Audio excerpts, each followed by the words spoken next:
Если вы любите фантастику, то вам точно понравится это видео, потому что мы сейчас вам покажем некоторое количество работ современных адептов этого жанра. Но сразу предупреждаем, там много трэша, и не потому, что стиль такой, а просто сценаристы, режиссеры и актеры странные очень. И это вот творчество постоянно транслируют белорусские государственные медиа. Должно быть, вы догадались, мы про пропаганду. С подачи режима Лукашенко она методично создает негативный образ Украины. Устраивайтесь поудобнее. Сегодня мы вместе с нашим партнером, украинским 24 каналом, будем разбираться, как она это делает и почему все там неправда. И не забудьте, когда досмотрите, поставить лайк этому видео, если для вас это безопасно. В кино, даже плохом, обычно всегда есть завязка. В нашей с вами истории это 2014 год. Майдан в Украине, смена власти, аннексия Крыма Россией и начало войны на Донбассе. Вот так, например, телеканал ОНТ рассказывал о первой годовщине Евромайдана в Киеве. Сегодня на первом плане другие политики, пришедшие к власти после Евромайдана год назад.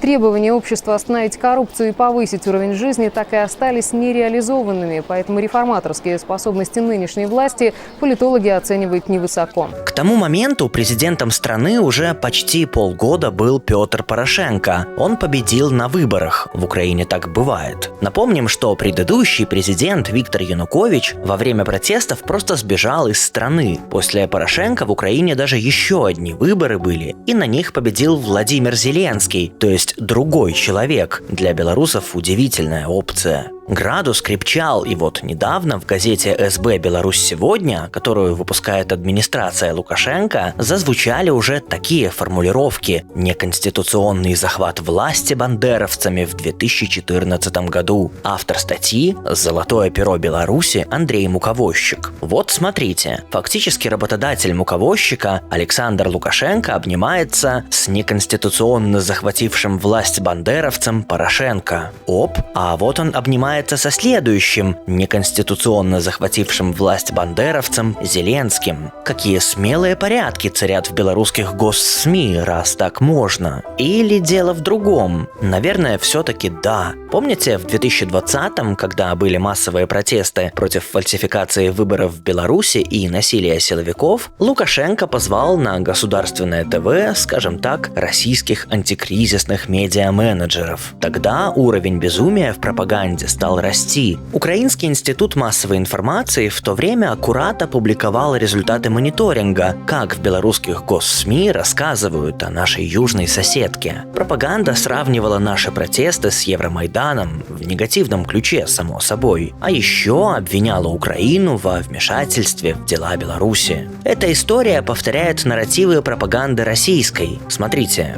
вот сюжет телеканала «Беларусь-1». Нужно быть намеренно близоруким, чтобы не увидеть сходства в сценариях. А вот бессменная Екатерина Андреева на российском Первом канале вещает. Технологии цветных революций, которые сначала применяли на украинском Майдане, затем в Беларуси, теперь пытаются внедрить в России. Сейчас в подходах и нарративах белорусской пропаганды, когда речь заходит об Украине, мало что изменилось. Только война внесла корректировки в степень угара, который мы с вами наблюдаем. Эти все нарративы уже много раз разбирали, например, проект Media IQ. Эти самоотверженные люди смотрят и читают белорусские государственные СМИ и провластные телеграм-каналы и ловят их на вранье. Вот несколько примеров. Канал, близкий к белорусским силовикам, рассказал про задержание в Минске футбольного фаната, у которого дома якобы нашли фотографию Гитлера в рамке. В публикации заявили, что он поддерживал киевский нацистский режим. Интересно, а если бы он поддерживал Лукашенко, его режим там тоже назвали бы нацистским? Как тут не вспомнить бессмертное? И не все только было плохое связано в Германии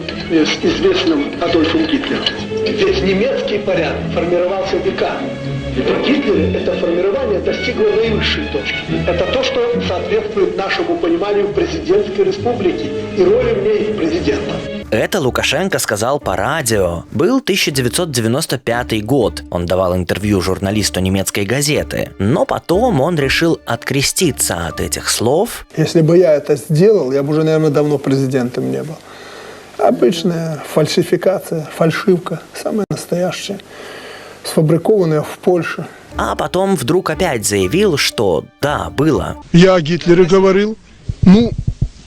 Фашист был у власти. Идиот самый настоящий был у власти, который уничтожил столько народа. Но объединили нацию.